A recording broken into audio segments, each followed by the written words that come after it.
Guys, আমাদের কলকাতায় কিন্তু অ্যাকচুয়ালি অনেক ঘোরার জায়গা আছে, অনেক ভালো ভালো ঘোরার জায়গা আছে। কিন্তু তোমরা কি জানো যে আমাদের কলকাতার বুকেও ঐতিহাসিক ঐতিহ্য হিসাবে এমন কিছু কিছু হন্টেড জায়গা আছে যেগুলো তোমাদেরকে অবশ্যই একবার ঘুরে আসা উচিত। হ্যাঁ, অবশ্যই ঘুরে আসা উচিত, কিন্তু এখানে গিয়ে কোনো রকম কোনো ভুল করা উচিত না, যে ভুলটা আমি করেছিলাম তোমরা ভিডিওতে জানতে পারবে। হয়তো সেই ভুলটার জন্যই আমার সাথে কিছু এরকম ঘটেছিল, যেটা আমি তোমাদের আজকের এই ভিডিওতে শেয়ার করতে চলেছি। তো আমি কলকাতার বুকে এরকম অনেক হন্টেড প্লেস আছে, তার মধ্যে থেকে একটা যেটা হচ্ছে পার্ক স্ট্রিটের সাউথ সিমেট্রি, যেটা হচ্ছে একটা হন্টেড গ্রেভইয়ার্ড।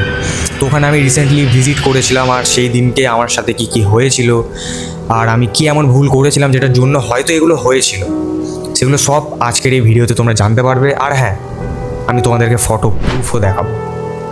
হ্যাঁ, তোমরা ঠিকই শুনেছো, আমি ফটো প্রুফও দেখাবো, আমার কাছে প্রুফও আছে। তো যারা যারা বিশ্বাস করো না এইসব ভিডিওতে, তো তারা তারা আমার এই ভিডিওটা মন দিয়ে শোনো, তারপর তোমরাই ডিসাইড করে নিও। তো ভিডিওটা শুরু করার আগে তোমরা আমার চ্যানেলটাকে সাবস্ক্রাইব করে নিও, তোমরা যদি আমার চ্যানেলে নতুন হয়ে থাকো।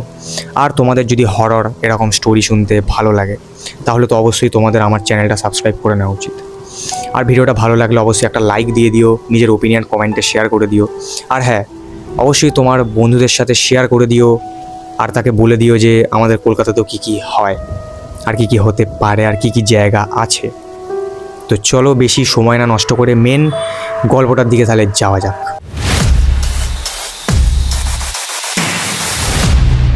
তো গাইস, গল্পে আসছি, যেটা সময়টা ছিল দুপুরবেলা, মানে অ্যারাউন্ড 2টো থেকে 3টের দিকে।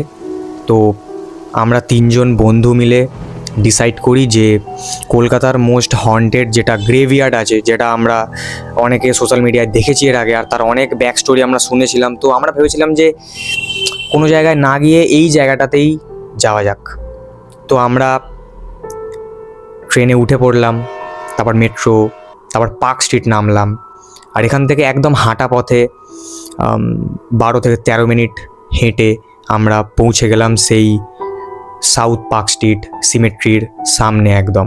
আর হ্যাঁ, ওখানে টিকিট সিস্টেম আছে, তো তোমাদেরকে ভিজিট করতে হলে টিকিট কেটে ঢুকতে হবে। আর টিকিটের প্রাইস ছিল 25 টাকা নর্মাল টিকিট। আর তোমরা যদি চাও যে ভেতরে গিয়ে ফটো তুলবে, ভিডিও করবে, তাহলে সেটার জন্য তোমাদেরকে 50 টাকা দিতে হবে পার হেড। আর আমি ভেতরে গিয়ে ভিডিও করব, ফটো তুলবো বলেই 50 টাকার টিকিটটা আমি কাটি, আর বাকি যে দুজন ছিল তারা নর্মাল 25 টাকার টিকিটই কাটে, কারণ ওদের কোনো দরকার ছিল না। কারণ যেহেতু আমি 50 টাকার টিকিট কেটেছি, তো ফটো ভিডিও আমি তুলতে পারবো, তাই ওরা আর আলাদা করে বেশি টাকা দিয়ে টিকিটটা কাটেনি।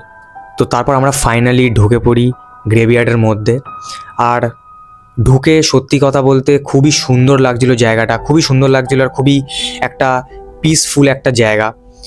মানে ঠিক মন্দিরে ঢুকলে যেমন টাইপসের ভাইব আমরা পাই, যতটা পিসফুল একটা ভাইব থাকে, ঠিক ততটাই পিসফুল একটা ভাইব ছিল। আর ভেতরের জায়গাটা সত্যি কথা বলতে অনেকটা বেশি বড়ও ছিল। মানে আমরা ভেবেছিলাম হয়তো একটা গ্রেভইয়ার্ডই তো ছোটোই হবে, কিন্তু গাইস, গ্রেভইয়ার্ডটা সত্যিকারের অনেক বেশি বড় জায়গা নিয়েছিল। আর সমাধিগুলো অনেক বড় বড় স্তম্ভ করে হাইলাইট করা ছিল, প্রতিটা সমাধিতে আলাদা আলাদা একটা স্তম্ভ তোলা ছিল, যেগুলো দেখতে খুবই সুন্দর লাগছিল। আর প্রতিটা সমাধিতে সামনে মার্বেলের ওপরে সবাই নাম, মানে যারা যারা ওখানে মারা গেছেন, মানে যাদের সমাধি ওটা, তাদের সবার সব কিছু ডিটেলস, কত সালে মারা গেছে, সব কিছু তাদের নাম থেকে, তারা কি করতো, কিভাবে মারা গেছে, সব কিছু খোদাই করে লেখা ছিল। আর সেগুলো এতটাই পুরনো ছিল যে সেই ডিটেলসের খোদাই করা লেখাগুলো পুরোপুরি আবছা হয়ে গেছিলো। খুবই কিছু কিছু শব্দ বোঝা যাচ্ছিল, পুরোপুরি সব কিছু ভালোভাবে বোঝা যাচ্ছিল না। তো আমরা ফাইনালি ওখানে ভেতরে ঢুকে আমরা ঘুরতে লাগলাম, দেখতে লাগলাম জিনিসপত্র, আমরা খুবই এনজয় করছিলাম ওখানে ব্যাপারগুলো। কারণ এরকম হয়তো কিছুই দেখার ছিল না, কিন্তু যারা যারা এইসব জিনিস দেখতে পছন্দ করো, তাদের হয়তো জায়গাটা খুবই পছন্দ হবে। আর এরকম একটা মানুষ আমিও, আমার এইসব জায়গাগুলো নর্মাল কোনো ক্যাফে বা নর্মাল কোনো জায়গার থেকে বেশি ভালো লাগে ভিজিট করতে, তাই আমার কোথাও না কোথাও একটু বেশি ভালো লাগছিলো। তাই আমি রীতিমতো আমার ফোন বের করে অনেক ভিডিও করছিলাম, অনেক ফটো তুলছিলাম, 3জন মিলে ফটো তুলছিলাম, এদিক ওদিক ঘুরছিলাম, অনেক সমাধির ওপরে বসছিলাম, অনেক এনজয় করছিলাম অ্যাকচুয়ালি।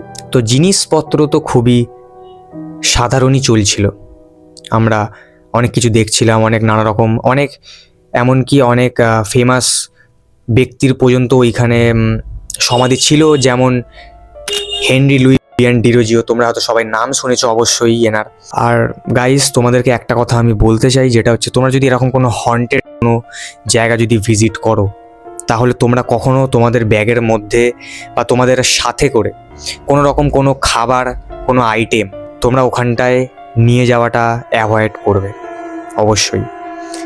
আর এই ভুলটাই আমি করেছিলাম। আমার ব্যাগে ছিল খাবার, আর সেটা নিরামিষও ছিল না, সেটা অ্যাকচুয়ালি আমিষ খাবার ছিল। তো এটা আরও সব থেকে বড় ভুল, কারণ তোমরা হয়তো সবাই শুনেছো যে এই সব জায়গায় আমিষ খাবার একটু বেশি নেগেটিভ এনার্জি অ্যাট্রাক্ট করে। বাট খাওয়ার থেকে বড় কথা হচ্ছে ওটা যেহেতু ব্যাগে ছিল, তো ওটা একটা ফার্স্ট ভুল ছিল। আরও একটা ভুল আমি করেছিলাম, যেটার জন্যই হয়তো মেনলি ওখানকার নেগেটিভ এনার্জি আমার সাথে আমার ঘর অবধি হয়তো এসেছিল। হ্যাঁ, হয়তো ওই সেকেন্ড ভুলটার জন্যই।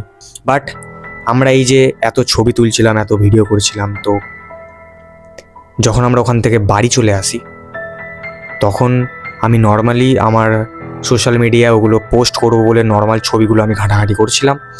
তো তখন আমার চোখ গেছিলো দুটো ছবির মধ্যে, যে দুটো ছবি পুরো একই সাথে, একই সময়, একই ফ্রেমে, একই জায়গায় দাঁড়িয়ে, একই জিনিসের তোলা, জাস্ট ডিফারেন্স ছিল দুটো ফিল্টারের। ফার্স্ট ছবিটা ছিল ব্ল্যাক অ্যান্ড হোয়াইটে তোলা, আর সাথে সাথেই ফিল্টার চেঞ্জ করে নর্মাল একটা ছবি তোলা হয়েছিল সেম পজিশানে দাঁড়িয়ে, সেম জায়গার। কিন্তু ওটার মধ্যে তফাৎ ছিল এটাই যে তোমরা সবাই ছবিতে দেখতে পাচ্ছ যে ওখানে কেউ তো একটা দাঁড়িয়ে আছে, যেটা ফার্স্ট পিকে কিন্তু নেই। তো এটাও বোঝা যাচ্ছে যে যিনি দাঁড়িয়ে আছে তার পুরো কস্টিউমটা কিন্তু পুরো হোয়াইট কালারের, যেটা কিন্তু অ্যাকচুয়ালি হওয়াটা খুবই অস্বাভাবিক একটা বিষয়। আর সবথেকে বড় কথা হচ্ছে, যখন ছবিটা আমি তুলছিলাম তখন কিন্তু ওখানটায় কেউই ছিল না, যেটার জন্যই আমি বাড়ি এসে যখন ছবিগুলো দেখেছিলাম, তখন এই ছবিটা দেখে আমার সবথেকে বেশি ভয় এটার জন্যই লেগেছিল, কারণ আমি আমার মনকে সান্ত্বনা দিতে পারছিলাম না, কারণ অ্যাকচুয়ালি ওখানে কেউই ছিল না। যখন আমি এই ছবিটা তুলছি তখন ওখানটায় কেউই ছিল না, কিন্তু ছবির মধ্যে স্টিল একটা ফিগার এখানে এসেছে, যেটা খুবই অস্বাভাবিক একটা আশ্চর্যকর বিষয়। বাট তাও আমরা তিনজনকে সান্ত্বনা দেওয়ার জন্য আমরা সবাইকে এটাই বলছিলাম যে হ্যাঁ, হয়তো কেউ ছিল ওখানে, হয়তো আমরা খেয়াল করিনি, হয়তো কেউ ছিল। বাট এটা বুঝতে পারিনি যে কেউ ছিল তো অবশ্যই, কিন্তু সেটা হয়তো কোনো মানুষ ছিল না, সেটা হয়তো ওখানকার কোনো পুরনো বাসিন্দা বা কোনো নেগেটিভ এনার্জি হতে পারে, যেটা ক্যামেরায় ধরা পড়েছে। কারণ এই সব জিনিসগুলো খালি চোখে ধরা পড়ে না, ক্যামেরাতে ধরা পড়ার চান্স সব থেকে হাই থাকে, আর সেটাই হয়েছে। তো আমি তোমাদেরকে আরও কিছু ঘটনা এটার পরে আমি শোনাচ্ছি, যেটা আমার সাথে বাড়ি চলে আসার পরে ওই দিনকে রাত্রিবেলায় ঘটেছিল। আর রাত্রিবেলার ঘটনাটা ঘটার আগে তোমরা ওই সেকেন্ড ভুলটার বিষয়ে জেনে নাও, যেটা তোমরা কখনোই করবে না কোনো হন্টেড প্লেসে গেলে। আর সেই ভুলটাই আমি করেছিলাম। সমাধিগুলোর সামনে যে মার্বেল প্লেট ছিল, যেখানে ওদের সবার ডিটেলস ছিল, সব কিছু খোদাই করা ছিল, ওখানে এমন একটা সমাধি ছিল যেটা সময়ের কারণে ভেঙে গেছিল পুরোটা। তো তার সাথে সাথে ওখানে যে সমাধির যে মার্বেল প্লেটটা ছিল, যেটার মধ্যে ওনার সব কিছু খোদাই করে লেখা ছিল, আর যেটা আবছা হয়ে গেছিলো আর সময়ের সাথে সাথে সেটায় শ্যাওলা জমে গেছিলো, সেরকম দুটো মার্বেলের টুকরো ওখানটায় পড়েছিল। আর আমি কি করেছিলাম, ওই দুটো মার্বেলের টুকরো আমার সাথে করে আমার বাড়ি আমি নিজের কাছে রেখেছিলাম, এনেছিলাম ওখান থেকে, এটা ভেবে যে একটা কোনো স্মৃতি থাক আমার কাছে, যেটা আমাকে ওই গ্রেভিয়ার্ডের কথা মনে করাবে, আর আমি সবাইকে দেখিয়ে এটা বলতে পারবো যে এটা কলকাতার মোস্ট হন্টেড গ্রেভিয়ার্ডের দুটো স্মৃতি ভেতর থেকে আনা। আর সেটা কোনো নর্মাল পাথরও ছিল না, হয়তো যদি ওটা কোনো নর্মাল পাথর হতো তাহলে হয়তো এতটা প্রবলেম হতো না, বাট ওটা অ্যাকচুয়ালি ছিল ওই সমাধিরই একটা খোদাই করা মার্বেলের টুকরো। তো আমি ওটা ঘরে এনে ভালো করে পরিষ্কার করে ঘরে রেখে দিয়েছিলাম। তো মেন প্রবলেম শুরু হয়েছিল রাত 12টা থেকে, যখন আমি আমার রুমের লাইট অফ করে শুয়ে পড়েছিলাম। আর এমনিতেও ওই দিনকে কেন জানি না আমার খুব একটা নর্মাল লাগছিল না নিজের রুমের মধ্যেই। আমি আমার নিজের রুমের মধ্যে বসেই কিরকম একটা আনকমফর্টেবল ফিল করছিলাম অলরেডি। আর তখনই আমার সন্দেহ হয়েছিল ওই দুটো পাথরকে দেখে, কারণ আমি এটাই ভেবেছিলাম যে হয়তো আমি ওখান থেকে ওই দুটো পাথর এনেছি, আমার সাথে এই দুটো পাথর আছে, তাই ওখানের হয়তো নেগেটিভ এনার্জি আমার সাথে, পাথরটার সাথে হয়তো আমার ঘরেও চলে এসেছে, তাই জন্যই হয়তো আমার আনকমফোর্টেবল লাগছে। আর তাই জন্যই ওই রাত্রিবেলায় আমি এটাও ভয় পেয়েছিলাম যে আমার সাথে আরও কিছু খারাপ না ঘটে যায়। বাট ওই যে যেখানে বাঘের ভয় সেখানেই সন্ধে হয়, তো এরকমই কিছু খারাপ জিনিস আমার সাথে ঘটেছিল। আর সেই দিনটা আমি কখনোই ভুলতে পারবো না। সময়টা ছিল রাত 12টা। আমি নর্মাল রুমের লাইট অফ করে আমি আমার বিছানায় শুয়ে পড়েছি।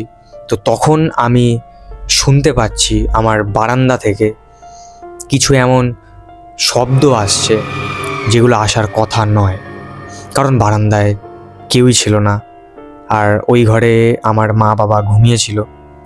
তো তখন অনেক রাত হয়ে গেছিলো, তখন 12:30 বেজেছিল। তো স্বাভাবিক ব্যাপার, বারান্দায় কেউ না থাকাটাই স্বাভাবিক। তো আমি বারান্দা থেকে অনেক রকম আওয়াজ শুনতে পেয়েছিলাম, যেটা আমার মোটেই ভালো লাগছিল না, অনেক বেশি ভয় লাগছিল আর আনকমফোর্টেবল লাগছিল। আর বারবার আমি এটাই ভাবছিলাম যে হয়তো ওই দুটো পাথর আমি ঠাকুর ঘরে রেখে আসি। বাট আমার তখন এতটাই বেশি ভয় লাগছিল, আর যেহেতু ঠাকুর ঘরের রাস্তাটা বারান্দা থেকেই যেতে হবে, মানে আমাদের মেনলি ঠাকুর ঘরের সিঁড়িটা বারান্দা থেকেই উঠছে, তো তখন আমার এতটাই ভয় লাগছিল যে আমি বিছানা থেকে নেমে যে আমি ওই বারান্দা থেকে ক্রস করে যে আমি ঠাকুর ঘরে যাব, সেই সাহসটা আমার মধ্যে আসছিল না। তো মেনলি আমি ওই আওয়াজটাকে তারপরে ইগনোর করছিলাম, আর আমি নর্মাল আমার ফোন ঘাঁটছিলাম, সোশ্যাল মিডিয়া ইউজ করছিলাম, রিল স্ক্রল করছিলাম, যাতে আমার মনটা অন্য কোনো জায়গায় যেতে পারে আর আমি ওই জিনিসগুলো নিয়ে একটু কম ভাবতে পারি। বাট ওই যে যতই না ভাবার চেষ্টা করি, জিনিসগুলো যদি ঘটে প্র্যাকটিক্যালি এবং লাইভ, সেখানে তুমি না চাইতেও তুমি অনেক কিছু ভাবতে বাধ্য হবে। আর জিনিসগুলো শুধু আওয়াজেই থেমে থাকেনি, আমি হঠাৎ করে ফিল করেছিলাম, শুনতে পেয়েছিলাম বাথরুমে র্যান্ডামলি ফ্ল্যাশ হয়ে গেছিলো, যেটা হওয়ার কিন্তু কথা নয়, কারণ তখন পাম্প চলছিল না, অবশ্যই 12:30টার সময় রাত। এবার সবাই হয়তো ভাববে যে হ্যাঁ, অনেক সময় পাম্প ওভারফ্লো হয়ে, জল ওভারফ্লো হয়ে বাথরুমে অটোমেটিক ফ্ল্যাশ হয়, বাট পাম্প তখন চলছিল না, আর অবশ্যই না চলাটাই স্বাভাবিক, কারণ তখন রাতটা ছিল 12:30, পৌনে 1টার দিকে, ওই মেনলি 1টা অ্যারাউন্ডে। তো তখন ফ্ল্যাশটা হয়েছিল, আর আমি সেটার ভিডিও করেছিলাম, বাট যেহেতু বাথরুমের ভেতর দিয়ে ফ্ল্যাশটা হয়েছিল, তো ভিডিওর মধ্যে ফ্ল্যাশের আওয়াজটা ক্যাপচার হয়নি, তাই আমি ফ্ল্যাশের আওয়াজের ভিডিওটা প্রুফ দিতে পারলাম না। আর এই জিনিসটার পরে আমি এতটাই বেশি ভয় পেয়ে গেছিলাম যে আমি রীতিমতো শুয়ে থেকে আমি উঠে বসে পড়েছিলাম এবং পাথর দুটোকে হাতে করে নিয়ে আমি জাস্ট দেখছিলাম। আর এই সব কিছুর মধ্যে আমি এইটা তো খুব ভালো করেই বুঝতে পেরে গেছিলাম তখন যে ওখানকার নেগেটিভ এনার্জি পাথরের সাথে আমার এই বাড়িতে অলরেডি চলে এসেছে। আর আমি তারপরে নিজের ভয়টাকে একটু চেপে, মনে একটু সাহস করে আমি বারান্দায় যাই এবং গিয়ে চেক করি যে আদৌ ওখানে কিছু এমন আছে কি না, যেটার জন্য হয়তো কোনো আওয়াজ হচ্ছে বা আমার ওরকম মনে হচ্ছে। বাট আমি অ্যাকচুয়ালি গিয়ে দেখি যে কোনো রকম কোনো আওয়াজ ওখানে হওয়ার মতো কিছু নেই। তো এটাই কোয়েশ্চেন আমার কাছে এখনও অবধি, যে আওয়াজটা তাহলে আসছিল কোথা থেকে, আর বাথরুমের ফ্ল্যাশটাই বা কেন হঠাৎ করে হয়েছিল। এটার পিছনে অনেক কারণ হতে পারে বা হতেই পারে, হয়তো আমি বেশি ভাবছি, বাট সেই কোথাও না কোথাও এটার কোনো অ্যান্সার আমার কাছে নেই, আর হয়তো তোমরাও পাচ্ছ না যে এটার অ্যাকচুয়ালি মেন কারণটা কী। কারণ আমিও ভেবেছিলাম যে কোনো একটা কারণ দিয়ে নিজের মনকে সান্ত্বনা দিয়ে দেবো, বাট আমি দিতে পারিনি, কারণ অ্যাকচুয়ালি কোনো কারণ তো আমার এটার পিছনে লাগেনি। হ্যাঁ, একটাই কারণ ছিল এর পেছনে, যে আমার গ্রেভিয়ার্ডের মধ্যে করা দুটো ভুলের জন্য, যেটা তোমরা অবশ্যই অ্যাভয়েড করো যে কোনো হন্টেড প্লেসে। আর তোমরা হয়তো এটা ভাবছো যে বাথরুমের ফ্ল্যাশ তো আমার মা বা আমার বাবা উঠেও করতে পারে, বাট এটার জন্যই আমি আমার মাকে ফোন করেছিলাম, কারণ আমার মা বাবার যে রুমটা ছিল সেখানে দরজা ভেতর থেকে লক ছিল। তো আমি হয়তো ভেবেছিলাম যে হয়তো মা বা বাবাই উঠে হয়তো ফ্ল্যাশটা করেছিল বাথরুমে। তো আমি এটার জন্য কল করি মাকে, বাট মা কলটা ধরে বলেছিল যে আমি ঘুমাচ্ছি, বল কী হয়েছে। তো আমি এই মায়ের অ্যান্সারটা শুনে এটা তো বুঝতে পেরে গেছিলাম যে বাথরুমে মা ওঠেনি, আর ফ্ল্যাশটাও মা বা বাবা করেনি। তো কোয়েশ্চেন এটাই করেছিলটাকে। তো এই জিনিসগুলো আমি ভুলেই যেতে চাই, বাট আমাদের লাইফে কিছু কিছু এমন ঘটনা ঘটে যেগুলো আমরা চাইলেও ভুলতে পারি না, বাট সেগুলো ভুলে যাওয়াটা দরকার। আর আমি পরের দিন এই সব কিছু ঘটনা আমার বন্ধু বান্ধবদের শেয়ার করি, তারা এগুলো খুবই ক্যাজুয়ালি নিয়েছিল, বাট তারপর তারা বুঝতে পেরেছিল যে অ্যাকচুয়ালি জিনিসগুলো এতটাও ক্যাজুয়াল হয়নি, অ্যাকচুয়ালি খারাপ কিছু একটা ঘটেছিল। ইভেন আমি যখন আরও রাত হয়েছিল, কারণ এইসবের চক্করে আমি ঘুমাতে পারছিলাম না, আমি প্রায় 2টো অবধি জেগেছিলাম, আর 2টো অবধি এরকম টাইপসের আওয়াজ, আনওয়ান্টেড আওয়াজ। আর এমনকি আমি এই জিনিসটাও ফিল করেছি যে কেউ একজন আছে, কেউ একজন হাঁটছে, যেটা হয়তো খুবই খারাপ একটা অনুভূতি ছিল, বাট আমি অ্যাকচুয়ালি কারোর উপস্থিতি ফিল করতে পেরেছিলাম ওই রাত্রেবেলা। বাট এইসব জিনিসগুলো যদি কারোর সাথে একবার শুরু হয়, তো মেনলি এগুলো পরপর তার সাথে চলতেও পারে অনেক দিন ধরে টানা। বাট আমার এটাই ভয় লাগছিল যে এই সব জিনিসগুলো যাতে না আমার সাথে প্রতিদিনই রিপিট হয়। বাট ভাগ্যবশত এটা শুধু ওই দিনকে রাত্রিবেলায় এত কিছু ঘটেছিল, তারপরে কোনো রকম এখনও পর্যন্ত আমার এরকম কিছু মনে হয়নি, আর এরকম কিছু ফিল হয়নি, আর এরকম কিছু কারোর আনওয়ান্টেড কোনো আওয়াজ বা কারোর উপস্থিতি আমার ফিল হয়নি। বাট স্টিল আমার কাছে এখনও ওই 2টো পাথর আছে, যেটা অনেকেই বলেছিল যে ওখানে রেখে দিয়ে আসা উচিত, যেখান থেকে এনেছি আমি সেখানে রেখে দিয়ে আসা উচিত। বাট আমি ওটা ওখানে রাখিনি, কারণ তারপর থেকে আমার সাথে ওরকম কিছু ঘটেনি, তো আমি আর ওই পাথরটাকে আর রাখতে যাইনি। তো ওটা আমার কাছে স্টিল আমার কাছে আছে, আর এমনকি আমি ওটা আমার বাড়িতে ভালো করে রেখেও দেব স্মৃতি হিসাবে। তো গাইস, আমি তোমাদেরকে এটাই সাজেস্ট করব যে তোমরা যদি কখনো কলকাতার কোনো হন্টেড প্লেস, বা কলকাতার না হলেও কোনো রকম হন্টেড প্লেসে তোমরা ভিজিট করো, তাহলে ওখানে গিয়ে এই 2টো ভুল অন্তত করবে না। তো গাইস, এটাই ছিল কলকাতার বুকে সব থেকে haunted graveyard, south park street cemetery যেটার নাম। তো এটা ছিল এখানকার একটা ট্রু স্টোরি, যেটা আমার সাথে ঘটেছিল রিসেন্ট করে। তো এটা তোমাদেরকে শেয়ার করলাম। এটা তোমাদের কেমন লাগলো এটা অবশ্যই আমাকে কমেন্টে জানিও। আর আশা করি তোমরা এই সব কিছু দেখার পরে আর শোনার পরে তোমাদের একটু হলেও এই সব জিনিসে বিশ্বাস এসেছে যে না, কোনো তো একটা এমন কিছু আছে, বা এমন কোনো একটা নেগেটিভ এন্টিটি বা কোনো একটা নেগেটিভ এনার্জি এক্সিস্ট করে অ্যাকচুয়ালি, যেটা হয়তো আমরা খালি চোখে দেখতে পাই না বা সবাই বুঝতে পারি না, বাট সেটা কিছু আমরা ভুল করলে বা কিছু এমন সময় থাকে যেগুলো আমরা ফিল করি না চাইতেও। তো গাইস, আবার দেখা হবে কোনো একটা সত্যি ঘটনা বা কোনো একটা ভূতের গল্পের সাথে। তো সবাই ভালো থেকো, সুস্থ থেকো, আর ফাটিয়ে গল্প শোনো। টাটা।